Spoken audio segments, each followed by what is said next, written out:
Pourquoi ai-je attiré un pervers narcissique?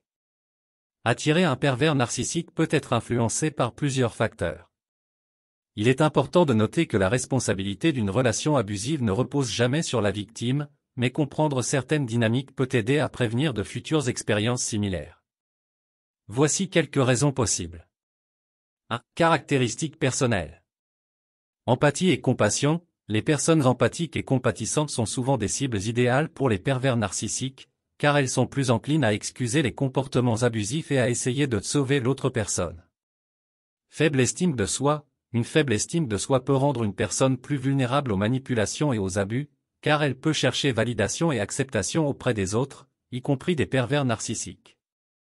2. Contexte familial et passé. Histoire de relations abusives. Avoir grandi dans un environnement familial dysfonctionnel ou abusif peut rendre difficile la reconnaissance des comportements malsains et abusifs dans les relations adultes.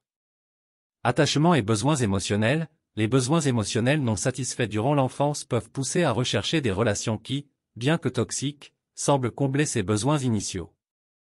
3. Techniques de manipulation. Charme initial. Les pervers narcissiques peuvent être extrêmement charmants et séduisants au début d'une relation, ce qui peut rendre difficile de voir leur véritable nature jusqu'à ce que l'emprise soit bien établie. Manipulation et gaslighting. Les pervers narcissiques sont habiles à manipuler et à distordre la réalité, faisant douter leurs victimes de leur propre jugement et de leur perception des événements. 4. Besoin de contrôle. Pouvoir et contrôle. Les pervers narcissiques cherchent à contrôler leurs partenaires pour se sentir puissants. Ils peuvent choisir des partenaires qu'ils perçoivent comme plus faciles à manipuler ou à dominer. 5. Facteurs sociaux et culturels. Normes et attentes sociales. Certaines cultures et sociétés peuvent promouvoir des dynamiques de pouvoir inégales dans les relations, rendant plus difficile pour les victimes de reconnaître et de s'échapper des relations abusives. Que faire pour se protéger à l'avenir? 1. Renforcement de l'estime de soi. Travailler sur l'estime de soi et l'amour de soi peut aider à établir des limites saines et à reconnaître les signes d'abus plus tôt. 2. Éducation et sensibilisation.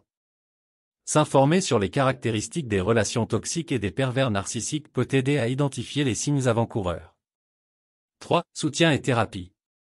Consulter un thérapeute ou rejoindre des groupes de soutien peut être bénéfique pour guérir des expériences passées et apprendre à établir des relations saines. 4. Établissement de limites claires.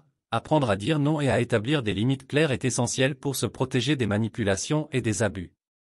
Il est important de se rappeler que personne ne mérite d'être maltraité et que chercher de l'aide est un signe de force, pas de faiblesse. Nous sommes arrivés à la fin de cette vidéo pratique. Nous espérons sincèrement que cette vidéo a été une source d'inspiration et de réflexion pour vous. Si cette vidéo pratique vous a été utile, nous vous invitons à la partager avec vos proches, vos amis et vos collègues. Merci encore de nous avoir accordé votre temps et votre attention. Bien à vous.